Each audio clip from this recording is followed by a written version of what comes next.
Зохиолч Ц. Оюнбатын Амьд үлдгэсэд зохиолын өмнөх цаг үеийг харуулах зохиол буюу Амьд үлдгэсэд преквел. Энэхүү зохиолыг та бүтэн хувилбараар сонсохыг хүсвэл M-Book аппликейшнээр сонсоорой.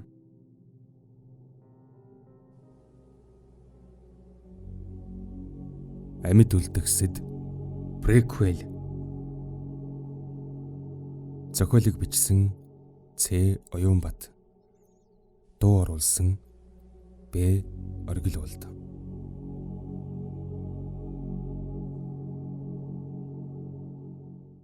Хоёрдугаар хэсэг.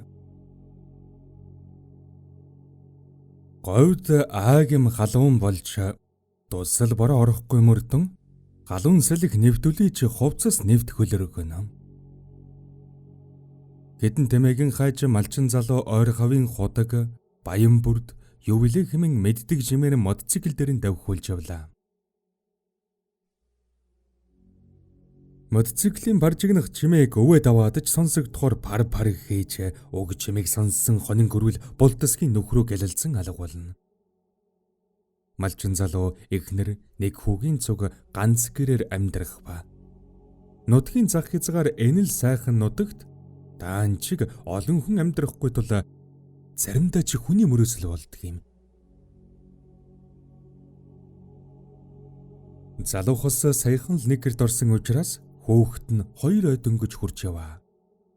Эхнэр нь болох залуухан бор бүсгүй гэр орнон гялалцдал арчилж хүүхдийн асран хідэн ингийн сааж ойр зуран аялуулах бол нөхөр болох хархүү тэнүүлчин хэмээн сүргэн хааж заримдан хоноо дүнжүүдээр жалгуулна.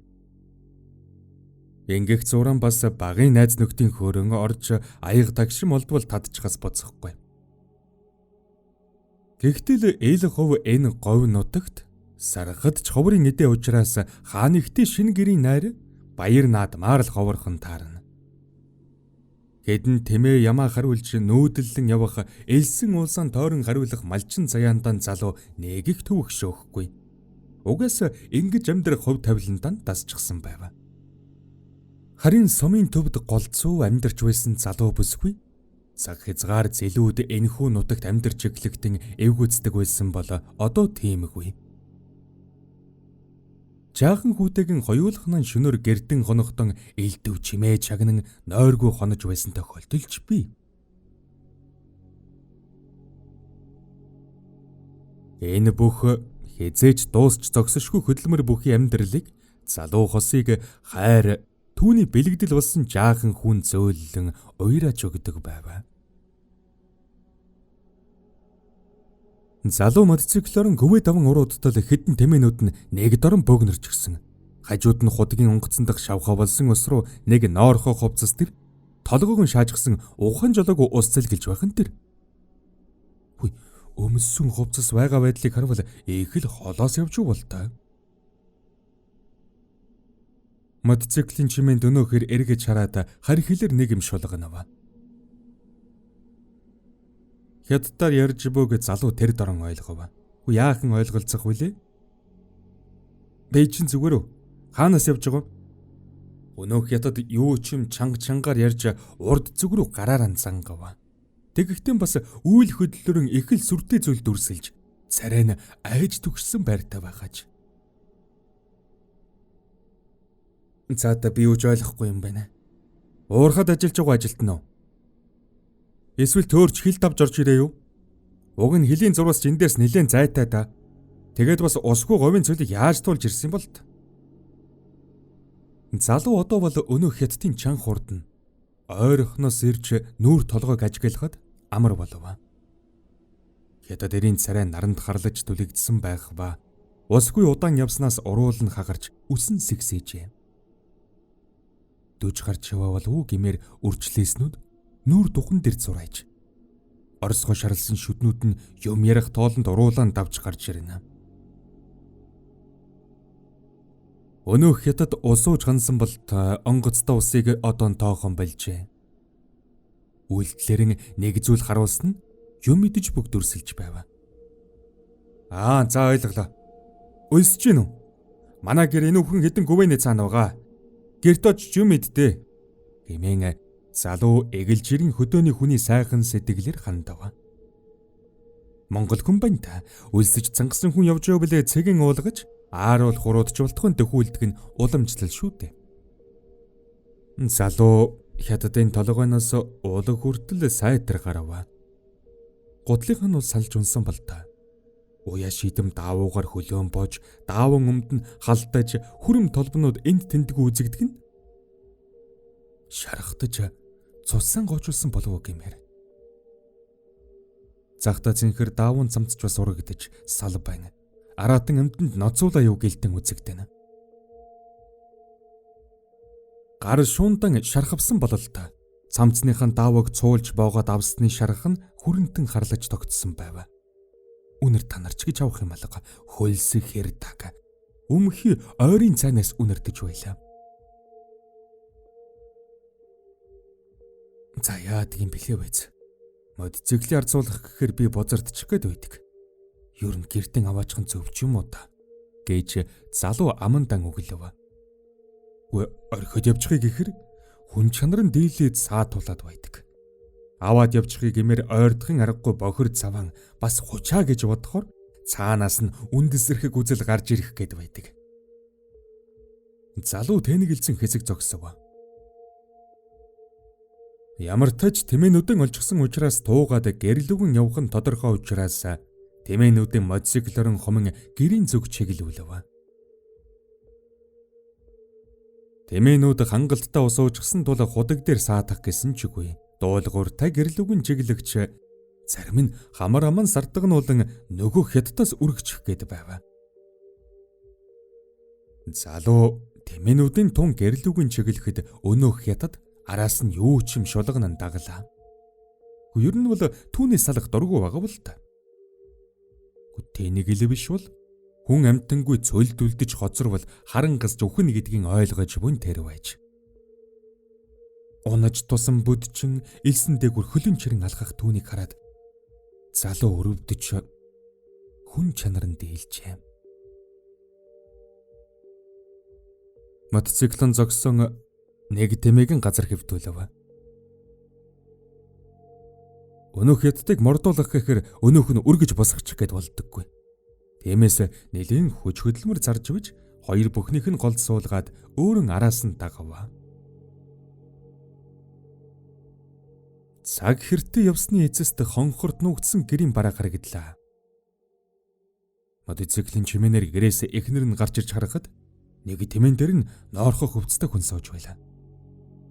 Наадах чинь юу хүн бэ? Мэдэхгүй. Монгол биш юм байна. Төөрч гисэн л юм шиг байна. Өлсөж сангасан хариу хүүхдгийн даваан дээр бахаар нь дагуулад ирлээ. Минийх нь аяг хоол хийгээд гэж. Зүгээр хүн юм уу та? Галзуу солиотой биш угаа. Тэгэд хоол идүүлсний дараа яах юм? Дараа нь би дагуулад багийн төв ордог юм билүү гэж бодож байна. Одоо ямар харсаар угаад хээр орхиод өхүүлэлтэй биш үү? Гэж залуу хариулав. Бүсгүй мөрөө хавчин гэрэлүгэн орхон өмнө урдаан тэрсэн байсан бяцхан хүүг нь гэрийн сүдэрт суулгаж орхив. Залуу тэмээг газарт хэвдүүлэн урд зүгийн хүнийг буулгахад өнөөх нь эргэлзэж тэнэгэлзэлгүй гэрийн үдэр бөхийн орж орон дээр суучхав. Залууж хойноос нь орж аяг хүүтэнд сай залгилж гарав. Өнөөх хятад ч бас нэгэмсгээр цайг асгаж цутхан уулаа. Бүсгүй жаахан борц хөшиглэн тогоотоо ус руу үйж галаан асаан түлш хийж байлаа. Хятад дээр гэрийн тодорхойг сануучрахын ийш тийш сүрхий харах ба авдар дээрх жаазтай олон зургуудыг сонжин харна. Залуу ойлгохгүй байгааг нь мэдж өвж тэр зургуудын тухай тайлбарлахаж. Тэр зураг бол миний багад ундаг байсан хүрэн алзантайгаан агуулсан зураг. Харин энэ бол манай аав ээж хоёр. Тэр бол манай хадмууд байна. Миний дүүтэйгийн агуулсан зураг байна. Аймгийн төвд нөхөртөөгөн амьдардаг юм. Асар томор дүрлзэн төөнөж байсан шаргалнаар элсэн манхны цаагуур нуугдж хариугүй жаргахд өгчээ. Өнөөх хятад өлсөж үхэх гэжсэн болтой. Борц догуурлаа шүдийг хар хөлсөн зутхан идчихэд одоо тухлаг гэрт үүргэлэн суухаж. Бүсгүй өнөө хятад ирлүү сажиглангуу харж "Ханиа, наад нэг юм чинь хор дээр завааруулаад суугаад авах юм. Ховц сундар нь тамтаг болж үнэр танарч гэж авах юм алга. Унтахаас өмнө эрдгэн дагуулж баг руу явахгүй дээ." Харин оройтчихлоо.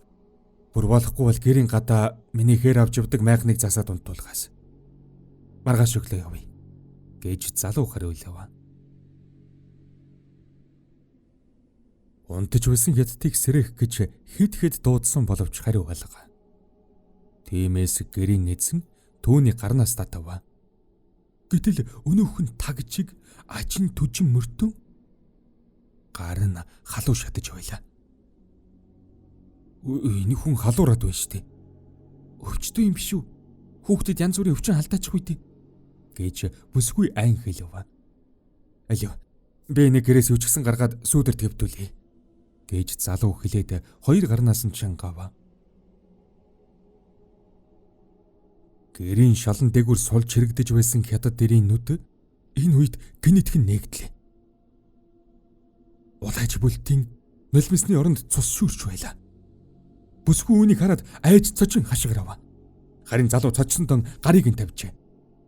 Ята тэр юу ч юм ярих гэж оролдох ба ухаан сан нь бүрэн самурсан болтой.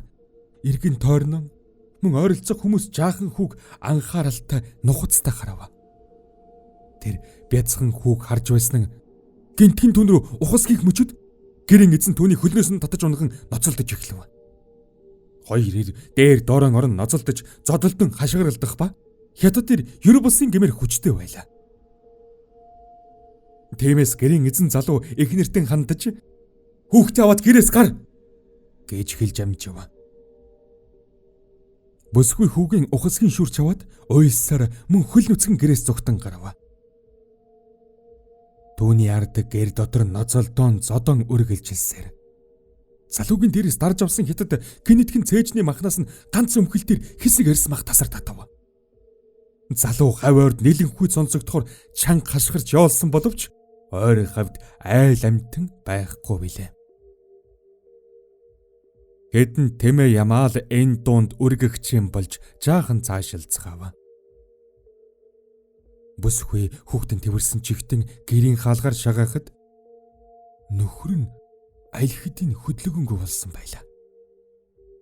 Түүний гар сул хэвдэж хятад дээр өлсөглөн ч баавга мэд хоолой мах руу шунахаар идэж буг хараад ухаан алдах дөхөж чангаар баригхраад гэрээс голтон цогтов. Түүний хашгирахыг сонсоод бүсгүй илсэн манхан өд хүүхдийн тэрсээр мацлаа. Бяцхан хүү гинтийн цогтолд гүйлтээс айж чангаар уйлж эхлэв. Хүүхдийн уйлахыг сонсоод хятад тэр гэрээс гүн гарч хойноос нь хамаг ирчрэн хөөж эхлэв. Бүсгүй иргэн хараад цочсонтон айж гингэнүүлэн хүүхдийн аяархан болгох гэсэнтэн аман дээр нь гараа тавин гүөхаж.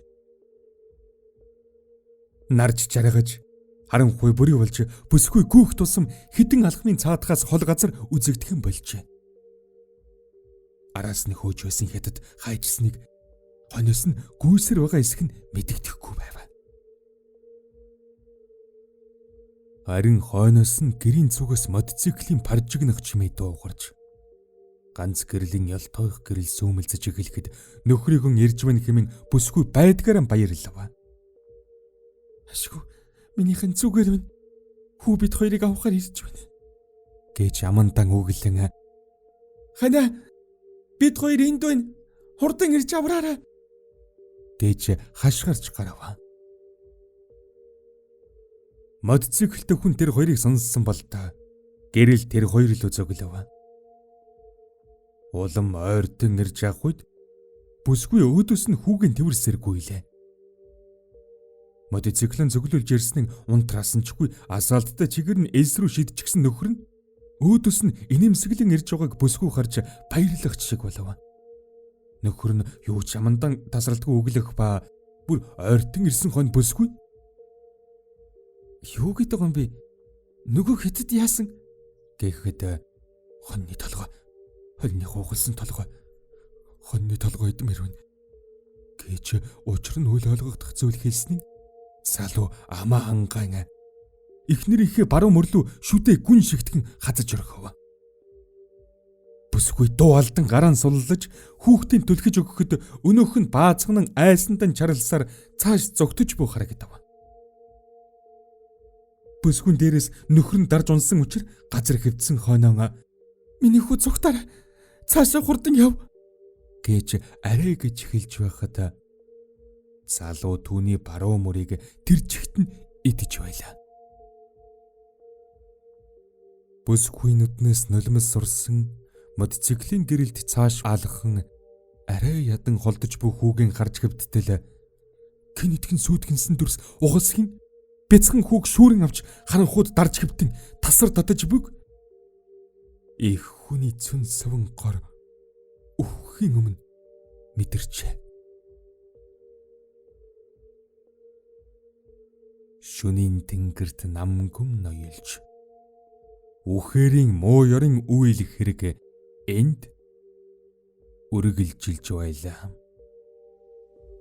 Зохиолч Ц. Оюнбатын Амьд үлдгэсэд зохиолын өмнөх цаг үеийг харуулах зохиол буюу Амьд үлдгэсэд prequel.